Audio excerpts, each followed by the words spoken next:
반가. 안녕하세요. 공인중개사법 박용덕입니다. 이번 시간 공인중개사법 기출 하루 3문제 보기 시작하도록 하겠습니다. 시작하기 전에 여러분 먼저 구독, 좋아요, 알람 설정 부탁드리겠습니다. 자, 그러면 문제 풀도록 하겠습니다. 19회 30번 문제입니다. 개업 공개사가 중개 의뢰인에게 설명한 내용으로 틀린 것입니다. 틀린 것, 옳은 것 이런 것을 잘 보셔야만 되겠죠.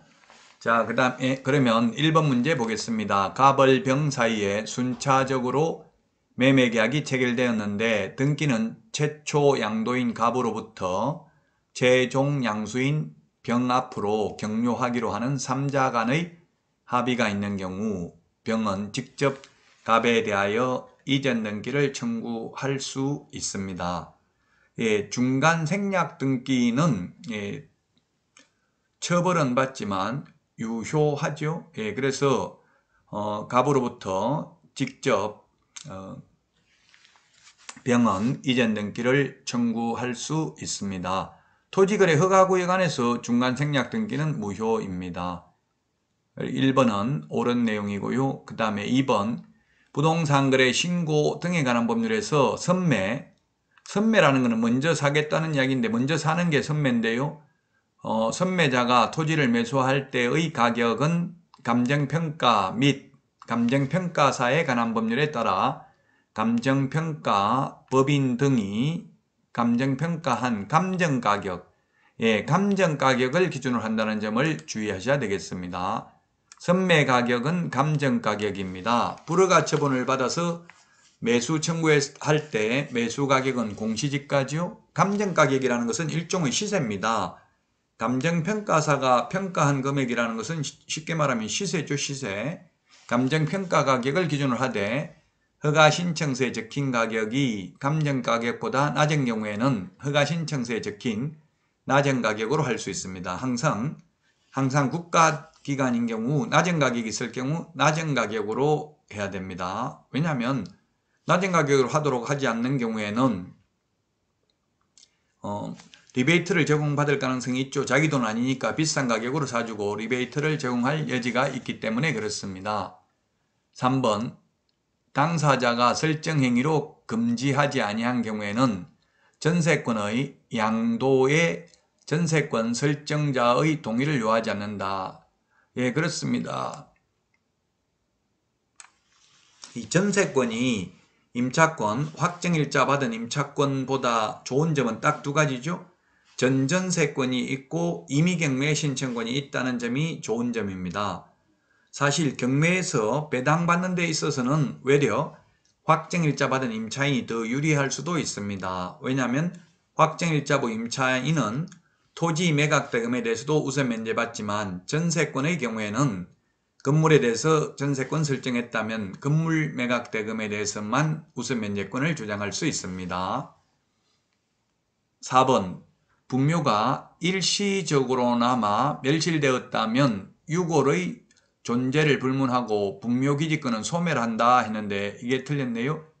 일시적인 멸실에 불과하다면 분묘기지권은 소멸하지 않고 존속하고 있다고 봄이 상당하다는 게 판례의 입장입니다. 4번이 정답이고요. 그 다음에 5번 매수인이 착오로 인접토지의 일부를 거의 토지에 속하는 것으로 믿고 점유하고 있다면 그 점유 방법이 분묘를 설치 관리하는 것이어도 자주점유에 해당된다. 자주점유라는 것은 자기가 주인이라고 생각하고 점유하는 게 자주점유입니다. 타주점유는 타인이 주인이라고 생각하고 점유하는 게 타주점유죠. 그래서 자주점유만 점유취득시효가 인정되고요. 타주점유는 점유취득시효가 인정되지 않습니다. 따라서 이런 경우는 점유취득시효가 인정된다는 이야기입니다. 1번지, 2번지 예를 들면 두 필지가 있는데 그 경계에다가 자기 땅인 줄 알고 묘를 설치했다면 그 토지에 대한 소유권을 시효 취득할 수 있다는 이야기입니다. 원칙적으로 분묘기지권이라는 것은 토지 소유권을 시효 취득하는 것이 아니라 분묘기지권을 시효 취득하는 거죠. 그런데 5번과 같이 매수인이 착오로 인접 토지의 일부를 거의 토지에 속하는 것으로 믿고 점유하고 있다면 그 점유 방법이 분묘를 설치 관리하는 것이어도 자주점유에 해당이 됩니다. 그래서 4번이 정답이 되겠습니다.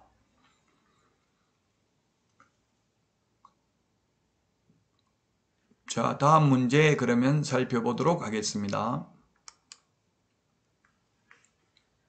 확인설명서 서식, 확인설명서 서식 중에서 4가지 서식에 공통적으로 기재되는 것입니다. 4가지 서식, 확인설명서 서식이 4가지가 있죠. 4가지 서식에 공통적으로 기재되는 사항 틀린 것입니다.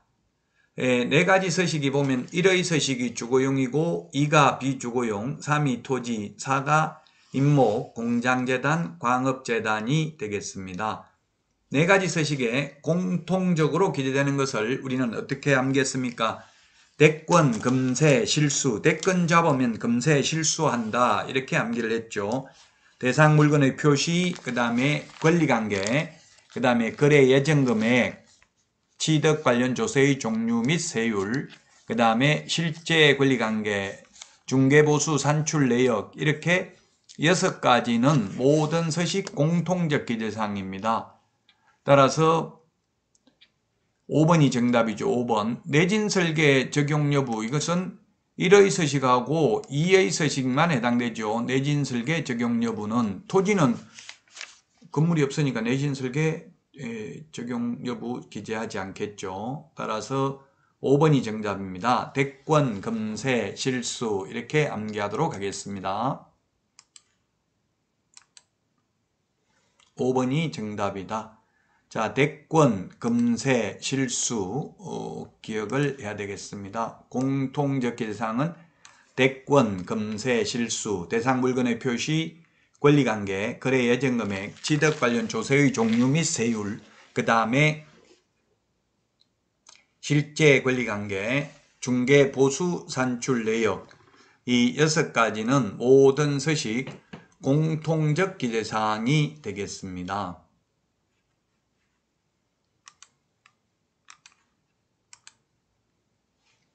32번 문제 보도록 하겠습니다. 32번도 좀 어려운 문제죠.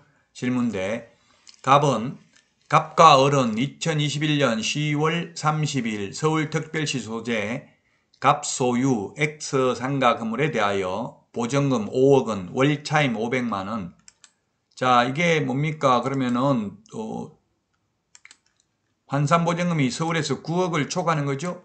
환산보증금이 10억이잖아요. 환산보증금이란 보증금 더하기 월세 곱하기 100을 하는 것을 환산보증금이라고 하죠. 환산보증금이 일정 금액을 초과하면은 원칙적으로 상가 건물 임대차보호법이 적용되지 않습니다. 예외적으로만 적용되죠.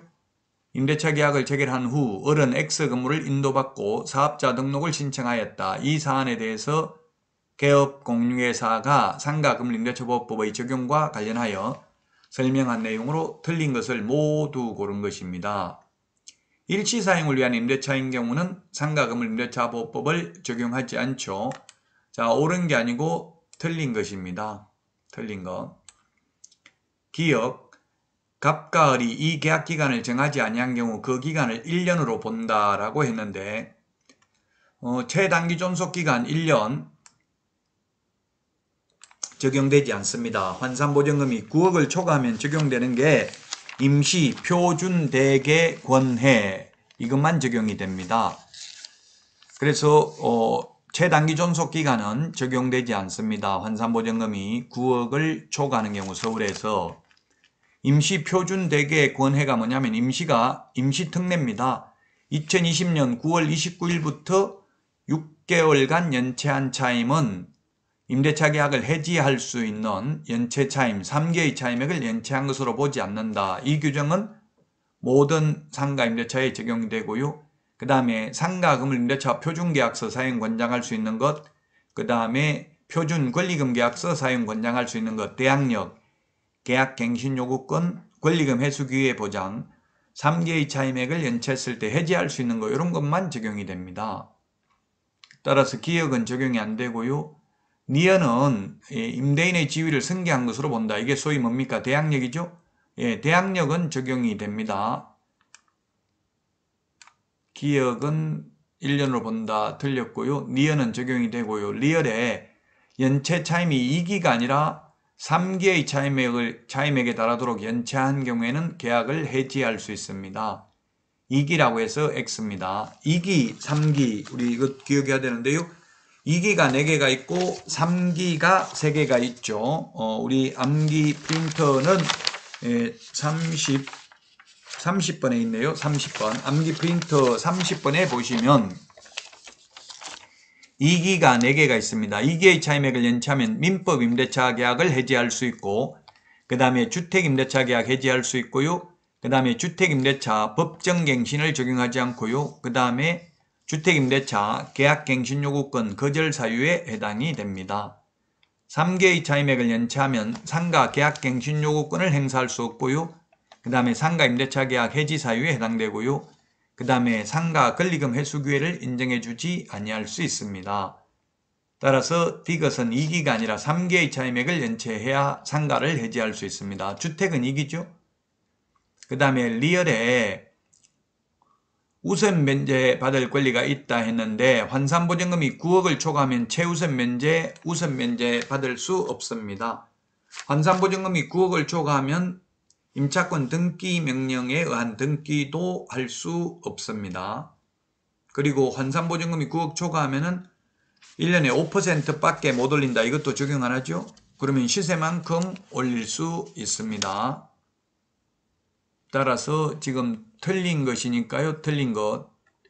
기역, 그 다음에 디귿, 리얼의 4번이 정답이 되겠네요. 4번. 4번이 정답입니다.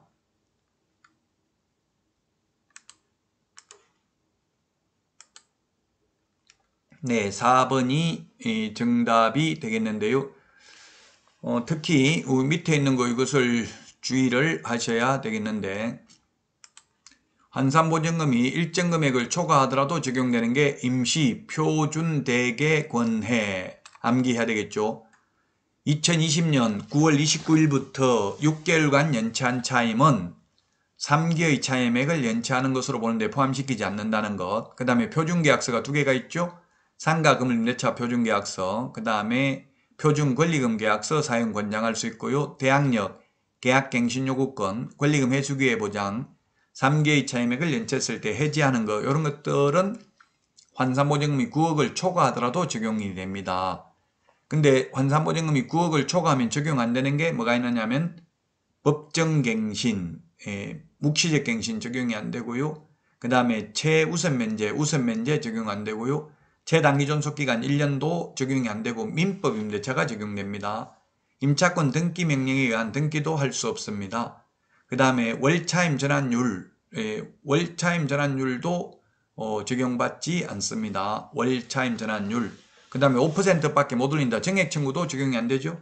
월차임 전환율은 상가인 경우에는 1할 2푼 또는 기준금리 4.5배 중에서 낮은 비율을 초과할 수 없죠. 이런 것들도 환산보증금이 9억을 초과하는 경우 서울에서 9억, 그 다음에 광화밀억제권역 6억 9천, 광역시 5억 4천, 기타 지역 3억 7천만 원을 초과하는 경우에는 적용이 되지 않습니다.